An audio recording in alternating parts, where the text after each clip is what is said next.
My name is Anat Hochberg-Marom. I have a doctorate from Tel Aviv University. I'm expert on global terrorism and marketing. I am a strategic consultant to security agencies and government institutions.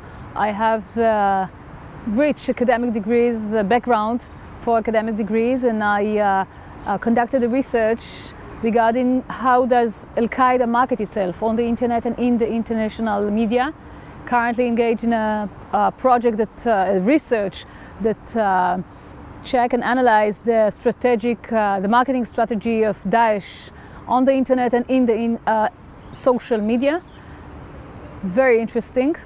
I currently engage also in the consulting to the various companies and firms how to confront Daesh present time, and especially regarding what's going on in Paris. It's ISIS that was founded, it burst February 2014, a year and a half ago.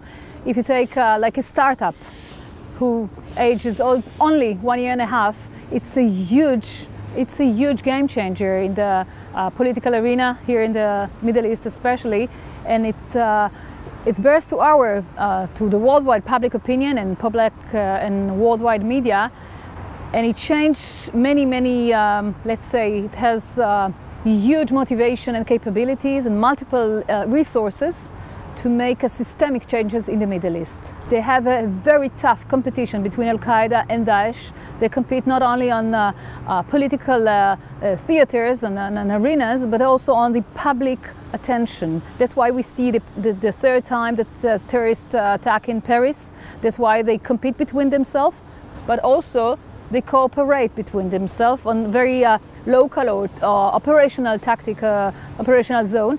And we may, I would say it very cautiously, see what happened in June last 5 months ago, when there were a triple terrorist attack in Paris, in Kuwait and Tunisia, which the Al-Qaeda in the Maghreb was engaged in this terrorist attack. And we can see, and I expect to have it in a further future, to see multiple terrorist attacks that they are involved both together, both attackers from both terrorist organizations.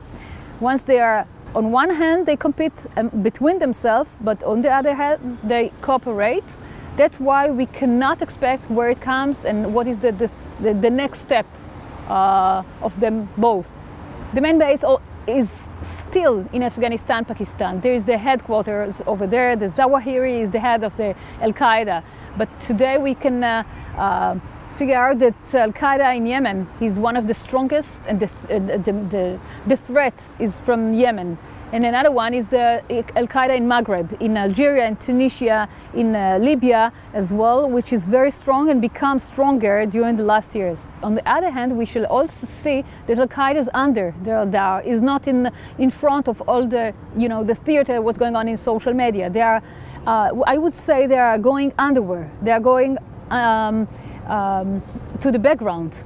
As for while the Daesh is going very strongly, to use and to utilize the social media in order to be in the front. Not only to be in the front, but to confront and to terrorize the worldwide public opinion. The combination of the Daesh, the headquarters itself, which in Syria and Iraq, and we may say it's like a globalization, which means we have global idea and global vision and ideology, integrated into local and operational tactics, which means synchronized and I would say even customized to the places very specific target audiences in Paris. When we say that it was well organized, well planned, well even financed, and happened at the same time, which means that it was synchronized in a priori to make that just such an impact.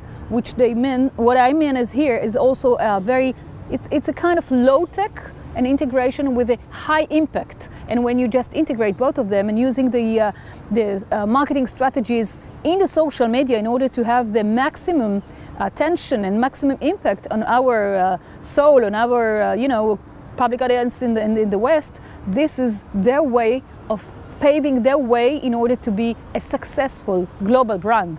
I would say it's an integration, because on one hand, I wouldn't give them any rate over here, any rating, any score to each of the side. What I say is that we do have to have a broaden our focus to understand that they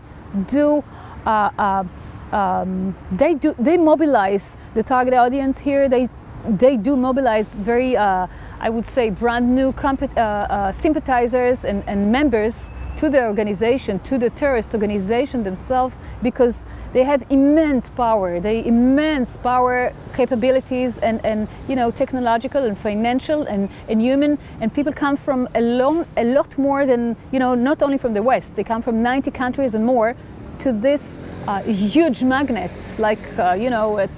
Daesh today is not what we have seen 10 years ago, like Al-Qaeda. It's a lot more perceived as one of the, you know, huge amount of power that he has, because not only the intelligence here is not, it was not a failure, it was a failure of perception. We do not understand that we don't understand Daesh. And you put it together, so you have a minus here and a lot more than a plus here. But what I mean here is that the impact, the huge amount of information that we can gain today in social media, they use this platform, and they use it from their own interest. French Muslims are very, I would say, very regular, very moderate. They are peaceful people who want to live in Paris, in France, in Europe continent, in peaceful way. It's branding. Branding means that Daesh, known as to be one of the extremist, Sunnist extremist terrorist organization, and everyone wants to, you know, to have a bandwagon, just to go on and to be familiar with and to join this group. But non-Muslim, not only, you know, the extremists of the Muslims go to want to be recruited to this terrorist organization. Vast majority of the Muslims, they hate Daesh. They're also afraid of Daesh. I would say the acronym name of ISIL or ISIS or you know, Islamic State. But what I say here is that most of Muslims, specifically in Paris and all over Europe, they're moderate. They do not want to be involved in this monster. Most of Muslims reject them. You know, the attention they receive because of they're so extremist, they are so violent. That's why they pull so much attention. They promote themselves by being very threatening and to cause other people to fear, to spread paranoia and fear, and to cause other people to be terrorized. They don't have to be lots of people. You know, again, they are very very low percentage of the 1.6 billion people, Muslim people around the world. The impact is so huge because they use the media, the worldwide media, and specifically the social media. First and foremost, they use the same marketing, the same communication techniques, and they adapt specific, and they promote the messages to specific target audiences, specific messages to specific target audience, whether they are the young between 15 to 18, whether they're between 22 to 28, whether they are 30 and elder. They have specific messages to each of them, and just do it like every other marketer professionals in a business firm or any other firm. They similar to global firm. Target global film all over the world. Daesh as well as Al-Qaeda use the same marketing tactics in order to influence worldwide public opinion. When you don't have to lose, when you are frustrated, when you have lots of hate and anger, when you don't have I would say a future, the near future doesn't look for you attractive enough, you have lots to gain from the illusion and delusion that in the next further year or further month you will have something else which is better marketed.